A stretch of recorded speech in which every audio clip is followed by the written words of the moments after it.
ಆರೋಗ್ಯ ಮತ್ತು ಕುಟುಂಬ ಕಲ್ಯಾಣ ಸಂಸ್ಥೆಯಲ್ಲಿ PM ಅಭಿಮಾನ್ ಯೋಜನೆ ಅಡಿಯಲ್ಲಿ ಖಾಲಿ ಇರುವ ಒಟ್ಟು ಹುದ್ದೆಗಳ ಒಂದು ಮಾಹಿತಿಯನ್ನು ನೀಡುತ್ತೇನೆ.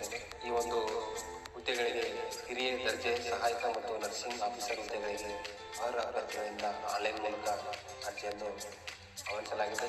ಈ ಒಂದು ಹುದ್ದೆಗಳ ವಿವರಗಳು: ಹುದ್ದೆ ಹೆಸರು ಲ್ಯಾಬೊರೇಟರಿ ಟೆಕ್ನಿಷಿಯನ್, ಹಿರಿಯ ದರ್ಜೆ ಸಹಾಯಕಗೆ ಒಟ್ಟು ಹುದ್ದೆಗಳು 11 ಹುದ್ದೆಗಳಾಗಿರುತ್ತವೆ.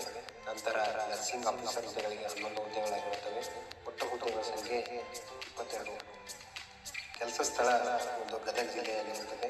ಇದಕ್ಕೆ ಒಂದು ವಿದ್ಯಾರ್ಹತೆ ಲ್ಯಾಬೊರೇಟರಿ ಟೆಕ್ನಿಷಿಯನ್ ಅಥವಾ ಕಿರಿಯ ದರ್ಜೆ ಸಹಾಯಕ ಹುದ್ದೆಗಳಿಗೆ SLCಯನ್ನು ಉತ್ತೀರ್ಣರಾಗಿರಬೇಕು ಹಾಗೂ ಲ್ಯಾಬೊರೇಟರಿ ಟೆಕ್ನಾಲಜಿಯಲ್ಲಿ 3 ವರ್ಷಗಳ ಡಿಪ್ಲೊಮಾ ಕೋರ್ಸ್ ಅಥವಾ ಸೆಕೆಂಡ್ PUC ವಿಜ್ಞಾನ ವಿಭಾಗದಲ್ಲಿ ಉತ್ತೀರ್ಣರಾಗಿರಬೇಕು. ನಂತರ 2 ವರ್ಷಗಳ ಲ್ಯಾಬ್ ಟೆಕ್ನಿಷಿಯನ್ ತರಬೇತಿಯನ್ನು ಪಡೆದಿರಬೇಕು. ನಂತರ ನರ್ಸಿಂಗ್ ಆಫೀಸರ್ ಹುದ್ದೆಗಳಿಗೆ BSc ನರ್ಸಿಂಗ್ ಅಥವಾ ಪೋಸ್ಟ್ BSc ನರ್ಸಿಂಗ್ ಅಥವಾ ಡಿಪ್ಲೊಮಾ ಇನ್ ನರ್ಸಿಂಗ್ ಕೋರ್ಸನ್ನು ಪೂರ್ಣಗೊಳಿಸಿರಬೇಕು. ಇದಕ್ಕೊಂದು ವಯೋಮಿತಿ ಗರಿಷ್ಠ 45 ವರ್ಷ ಆಗಿರಬೇಕು. ಈ ಒಂದು ಆಯ್ಕೆ ವಿಧಾನ ಅಭ್ಯರ್ಥಿಗಳನ್ನು ರೋಸ್ಟರ್ ಮತ್ತು ಮೆರಿಟ್ ಆಧಾರದ ಮೇಲೆ ಆಯ್ಕೆ ಮಾಡಲಾಗುತ್ತದೆ. ಇದಕ್ಕೆ ಯಾವುದೇ ರೀತಿಯ ಪರೀಕ್ಷೆ ಅಥವಾ ಸಂದರ್ಶನದ ಕುರಿತು ಅಧಿಸೂಚನೆಯಲ್ಲಿ ಪ್ರತ್ಯಕ್ಷವಾಗಿ ಮಾಹಿತಿಯನ್ನು ನೀಡಲಾಗುತ್ತದೆ. ಇದಕ್ಕೊಂದು ಅರ್ಜಿ ಶುಲ್ಕ: ಈ ಒಂದು ಹುದ್ದೆಗೆ ಯಾವುದೇ ರೀತಿಯ ಅರ್ಜಿ ಶುಲ್ಕ ಇರುವುದಿಲ್ಲ.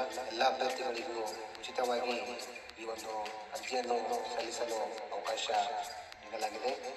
ಈ ಒಂದು ಅರ್ಜಿ ಸಲ್ಲಿಸುವ ವಿಧಾನ ಮತ್ತು ಅರ್ಜಿ ಸಲ್ಲಿಸಲಿಗೆ ಬೇಕಾಗುವ ದಾಖಲಾತಿಗಳನ್ನು: ಮೊದಲಿಗೆ ಶೈಕ್ಷಣಿಕ ದಾಖಲಾತಿ, ನಂತರ ಗುರುತಿನ ಪಡಿತರ ಪತ್ರ, ನಂತರ ಮೊಬೈಲ್ ಸಂಖ್ಯೆ ಇತ್ಯಾದಿ ನಮ್ಮ ದಾಖಲಾತಿಗಳನ್ನು ಇಲಾಖೆಯ ಅಧಿಕೃತ ವೆಬ್ಸೈಟಲ್ಲಿ ಅಥವಾ ಆನ್ಲೈನ್ ಸೈಟ್ನಲ್ಲಿ ಈ ಒಂದು ಅಪ್ಲಿಕೇಶನನ್ನು ಹಾಕಬಹುದು.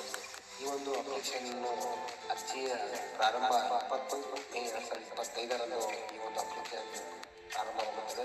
ಈ ಒಂದು ಕೊನೆಯ ದಿನಾಂಕ 30 ಮೇ 2025 ಆಗಿರುತ್ತದೆ. Thanks for watching. ಇನ್ನೂ ನನ್ನ ಚಾನಲನ್ನು ಯಾರು ಸಬ್ಸ್ಕ್ರೈಬ್ ಮಾಡಿಲ್ಲ ಸಬ್ಸ್ಕ್ರೈಬ್ ಮಾಡಿ.